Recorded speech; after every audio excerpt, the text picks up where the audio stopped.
إن الحمد لله نحمده ونستعينه ونستغفره ونتوب إليه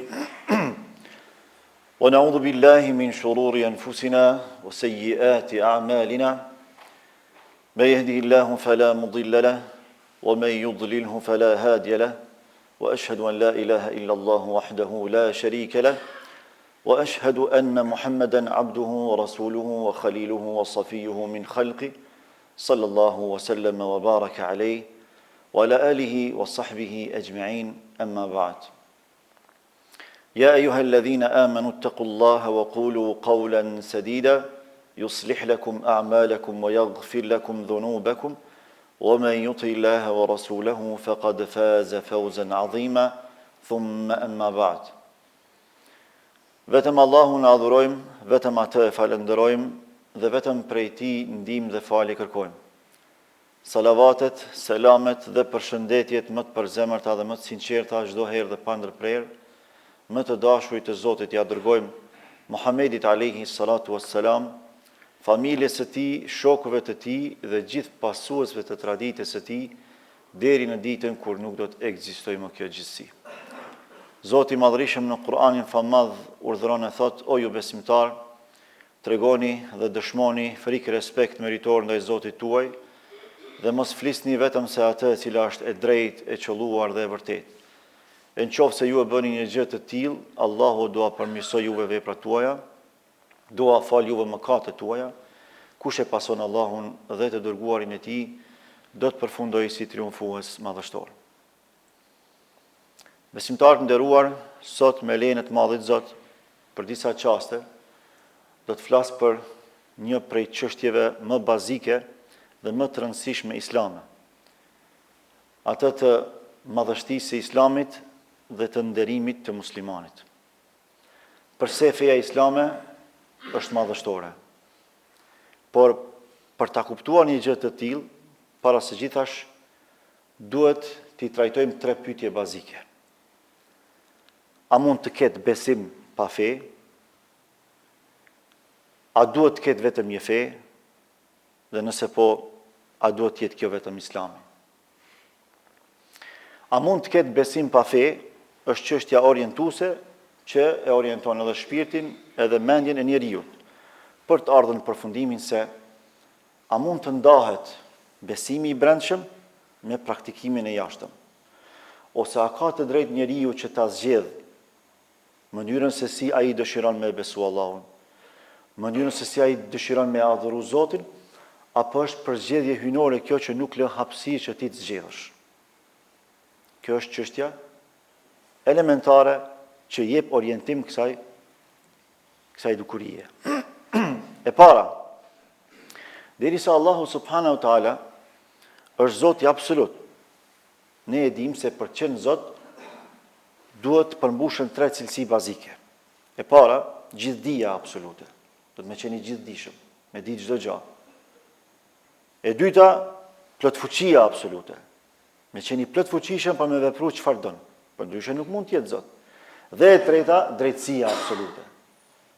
Që veprimet, fjalët, vendimet e Zotit me qenë të drejta.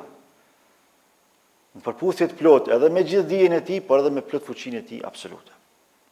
Në kuadër të kësaj, a mund të ndodhë që Allahu ta lejoj njeriu si individ, siç ka qenë Ademi alayhis salam, si babai i njerëzimit, pastaj edhe njerëzimin mbar si familje e tij që ka rrjedh prej lozës së Ademit alayhis salam dhe të Havas alayhis salam, që të jetoj pa orientim, pa udhëzim?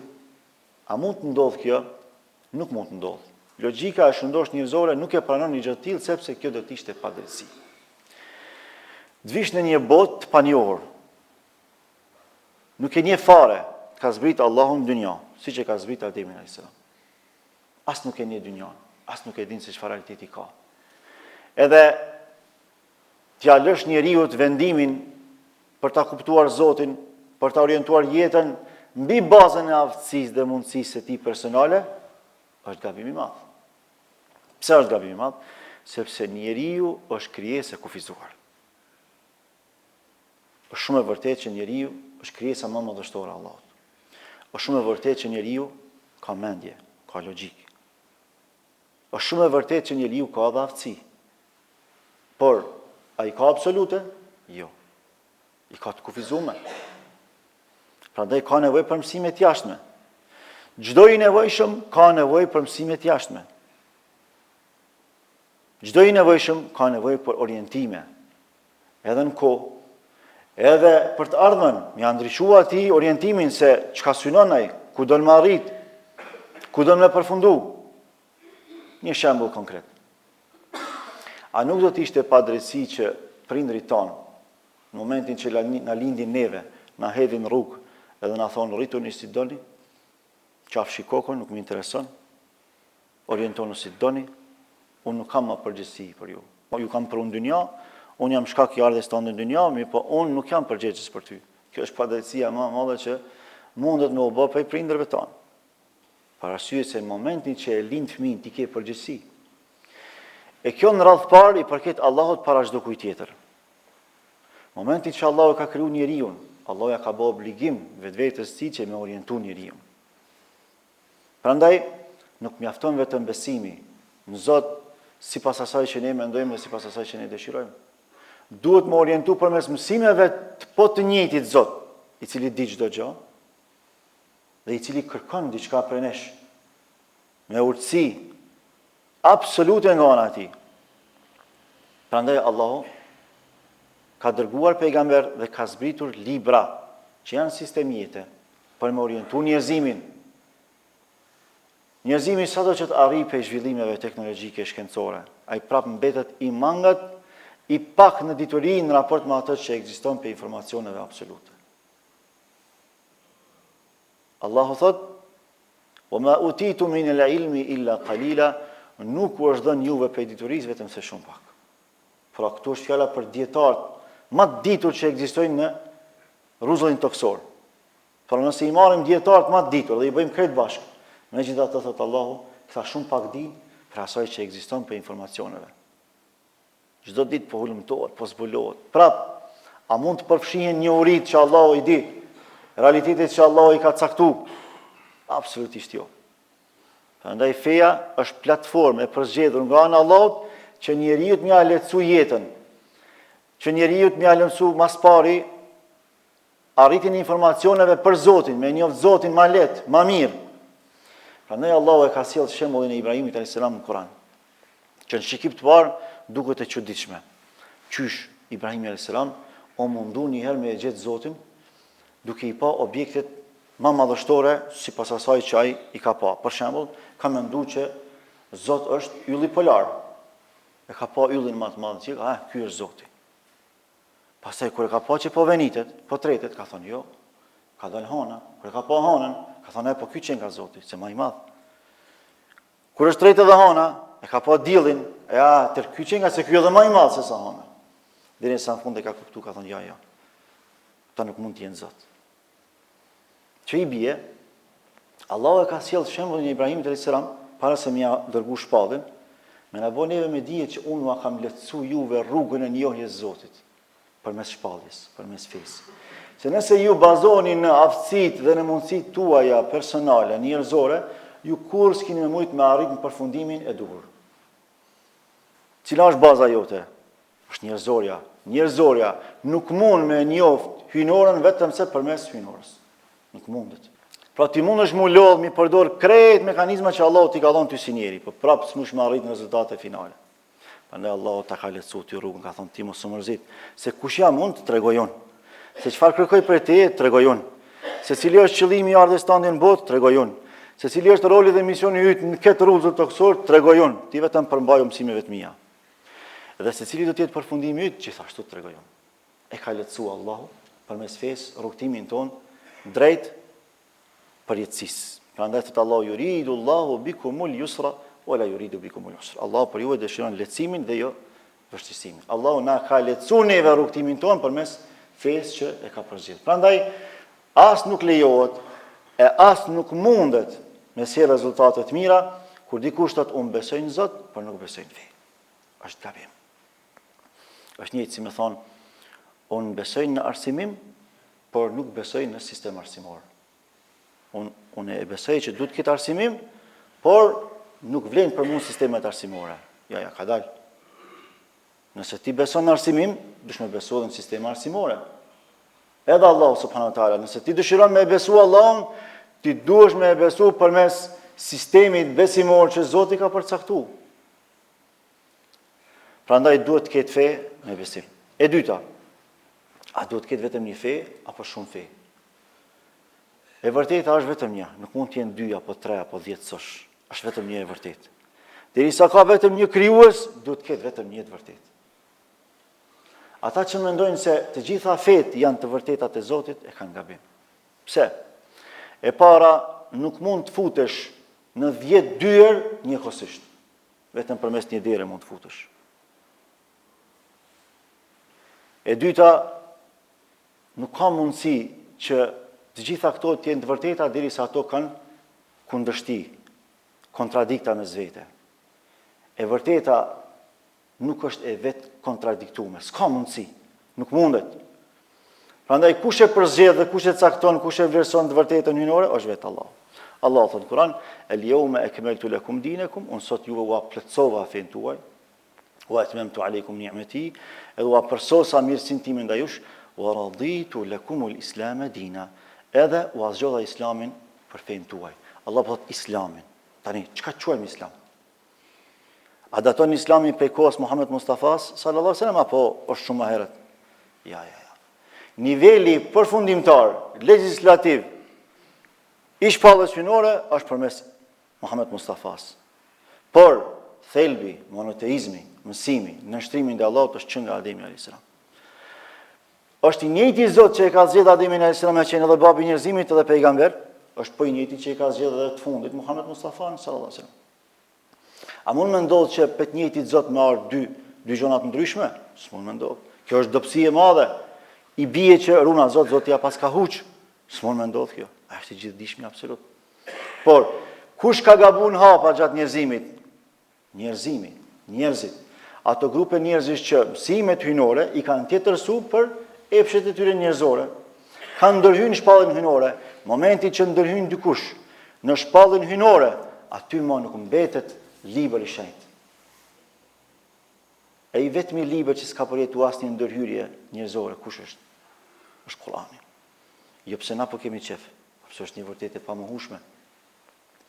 Merre për nga aspekti historik. Kurani është i vetmi libër që s'ka asnjë shkëputje historike prej Muhammed Mustafas alayhi salam deri më sot, për dallim për librave tjerë. Libri më i vjetër i feve tjera është 400 vjet mas Isës alayhis salam. Ju ka ardhur libri. Kurani s'ka shkëputje zinxhirore deri tek Muhammed Mustafa sallallahu alaihi wasallam. E para, e dyta, s'ka asnjë ndërhyrje njerëzore, jo në fjalë as në zanore. Asnjë zanore e Kuranit nuk është e ndryshuar. S'mundet më ndryshu. Pse? Se Kurani është mrekullia e përhershme, e cila i sfidon krejt kokat më të mençura të botës. Më të ditura të botës. Edhe këtë sfidë ka hapur Allahu prej kohës së Muhammed Mustafas alayhis salam, dhe kjo sfidë është e hapur deri në ditën e Kiametit. Edhe Allahu sa qartë, sa bukur, po i thot këtyre që kanë dyshime ose që mundohen me mbjellë dyshime tek të tjerët në raport me Kur'anin, po i thot in kuntum fi raybin mimma nazzalna ala abdina fa'tu bi suratin min mithli wad'u shuhada'akum min dunillahi in kuntum sadiqin. Nëse ju dyshoni se kjo që un po ja zbres Muhammed Mustafas, pra këtë shpallje, nëse ju dyshoni që nuk e ka prej Allahut, atëherë thot, sillni një të ngjajshëm me të, një sure, sepse fillimisht sfida ka qenë e përgjithshme një Kur'an të njëjtë, s'kan mujt 10 sure, s'kan mujt, ka thënë Allah, atë veç një kaptin. Ma sillni një kaptin të ngjajshëm me Kur'anin, në sintaks, në morfologji, në elekuencë, në stilistik, në çdo gjë, njëjtit nivel, atëherë ju e demantoni komplet Islamin. S'kan mujt me bë. Allah ka treguar, kjo është profeci kuranore. Allah ka thënë, "Fa illam taf'alu wa lan taf'alu." Nëse ju s'keni mundësi me bëni gjë të tillë, dhe kur nuk do të keni mundësi me bëni gjë të tillë, fattaqun nar. Atëherë keni frikë zjarrit. Sa jo ju pret. Se derisa s'keni mundësi me sjell një Kur'an ngjajshëm, i bie që kjo është e vërtetë e Allahut. Nëse e mohoni vërtetën e Allahut, çfarë ju pret? Ndëshkimi i Allahut. Sot asaj dite s'ka pas mundësi asnjë individ, asnjë grup shkencor, asnjë akademi me pru spaku një kaptin të ngjajshme me Kur'anin. Sikur ta bënin një gjë të tillë, do ta demantonin komplet Kur'anin. Do të rënojë Kur'ani. por Kurani është mrekulli për hershme Allahut subhanahu wa taala. Pse Islami është feja e vërtetë? Sepse Allahu e ka përzgjedhur. Sepse e vërteta është vetëm një. Sepse e vërteta në Kur'an është në përputhje të plotë me shpirtin, me mendjen, me trupin e njeriu. Sepse e vërteta në Kur'an është e pandryshuar prej kohës kur ka zbritur. Sepse e vërteta në Kur'an e ushqen mendjen njerëzore përmes gjitha përgjigjeve të nevojshme. Çfarë do përgjigje që të kesh nevojë ti me ditë, Kurani ta jep ty. Ta servon, por jo sipas asaj që ti do, sipas asaj që ti ke nevojë, kjo është dallimi. Shumë njerëz lypin gjona sipas asaj që ata duan, jo sipas asaj që kanë nevojë. E Allahu e di më së miri se çfarë kemi nevojë ne. Prandaj Allahu i ka përmbush gjitha nevojat tona përmes shpalljes kuranore dhe përmes sqarimit të Muhammed Mustafas sallallahu alaihi wasallam që ja bën kësaj shpallje. Dhe për fund, apo e vërini sa të nderuar jemi si musliman. Apo e vërini që Allahu i ka zgjedhur zemrat tona me qenë besimtar të pastër ti. E besojmë Allahun një. Pa ne Islami për dallim për gjitha feve tjera, Islami nuk shpik Zot, Islami njeh Zot. Islami nuk thot Zoti ka formë. Islami nuk thot Zoti ka bab ose Zoti ka fëmijë. Islami nuk thot Zoti është i nevojshëm me pushu. Runa Zot. Ky nuk është Zot. Një Zot që ka nevojë për pushim nuk është Zot. Një Zot që ka nevojë për formë nuk është Zot. Një Zot që ka nevojë për evlad ose për prind nuk është Zot. Islami shumë qartë. Kul huwa Allahu ahad. Thuaj, ai është Allahu, një i vetëm, i pashoq, nuk mund të jenë dy apo tre zotra më shumë. Law kana fihima alihatun illa Allah la fasadata. Po të kishte zotra të tjerë krahas Allahut, do të shkatrojë gjithësia po thot Allahu. Kishin më ushty mes vete ata. Dy drejtora të bane, jo ma dy zotra, audhu billah. Kjo nuk përkon me Zotin. Pa do të ketë vetëm një Zot. Prandaj thot Allahu, ai është Allahu, një i vetëm i pashoq. Allahu Samad. Allahu është mbështetja. Është ai i cili nuk ka nevojë për mbështetje të krijesat e tij dhe është po ai tek i cili mbështeten gjitha krijesat e tij. Lam yalid. Ai nuk lindka, o lam yulad, as nuk është lindur nga kush. O lam yakul lahu kufuwan ahad, edhe me të nuk përngjet askush. Ky është Zot. Një Zot mbi njerëzorën, mbi gjindoren, një Zot i panevojshëm për krijesat e tij, një Zot i pakrahasueshëm me krijesat e tij, lejse kemithlihi shay. Askush nuk është si Allah, wa huwa as-sami'ul basir, e ai dëgjon edhe shikon çdo gjë me dëgjimin dhe shikimin që i përket. Allahu subhanahu wa taala pakrahasimisht me dëgjimin dhe shikimin ton si njerëz. Të jesh musliman je i lirë, jeton i lirë, shpirtnisht je i lirë. Njeriu detyrimisht do të bëhet rob i dikujt nëse s'bëhet rob i Allahut. Është krijesë nevojtare. Çdo herë ka mu lidh me rrethin, me punën, me pasuninë, me familjen. Është krijesë e varur. Por më të pasurit, më të lirët janë ata që janë të varur prej Allahut subhanahu wa taala. Prandaj, nëse dëshirojmë me kuptuar se çfarë do të thotë të jesh i lirë, e kuptojmë në atë se sa jemi robër të Allahut subhanahu wa taala. Sa më rob i Zotit që të bëhesh, je më i lirë. Pse nuk bëhesh rob i epshit? Prandaj Allahu thotë: "E fara'ayta man ittakhadha ilahahu hawa", ai ke pa ato që për Zot e merr epshin e tij. Kur e merr për Zot epshin e tij, ati mos i intereson me çdo kusht të më arrit pasuri, me çdo kusht të më arrit famë, me çdo kusht të më arrit bukuri. Nuk i interesojnë limitet, për të s'ka limite, pse epshin e ka marrë për Zot. Por kush e merr Allahun për Zot, e orienton epshin e tij. Edhe ai din çish me shfrytzuar edhe parën, din çish me shfrytzuar edhe famën, din çish me shfrytzuar edhe bukurinë, din çish me rujt edhe me shfrytzuar edhe shëndetin e tij. Pse? Ja ka dorëzuar qenin e tij, krijuesit absolut. Ai që e di më së miri. Dhe për fund, të jesh musliman, do të thotë gjithashtu të jesh i shpëtuar. Se garancën e ka prej Allahut subhanahu wa taala. Nuk ka jetë më të mëshme se sa me jetu me frikën që a do të jemi humbur, apo i shkatruar. E Allahu ta ka sqaruar, ka thonë, ti mos e vrit mendjen, ti thjesht ndiqi mësimet e mia, pasoj mësimet e mia, shpëtimin e ke garantuar prej meje, për atij që ta ka dhënë jetën, për atij që ta menaxhon jetën, për atij që ta ka dhënë diturinë dhe gjitha mirësitë që ne i gëzojmë. Lutim Allahun e Madhërisëm që ta kuptojmë madhështinë e Islamit dhe nderimin e të qenit musliman. Sikur se kërkojmë pejt madhe të Allah me na i fal gjunat ato që i dim dhe ato që nuk i dim, ato që eventualisht i veprojmë në fshehtësi apo në publik. Qulu qawli hadha wastaghfirullaha li wa lakum wa li sa'iril muslimina min kulli dhanbin fastaghfiruhu innahu huwal ghafurur rahim walhamdulillahi rabbil alamin.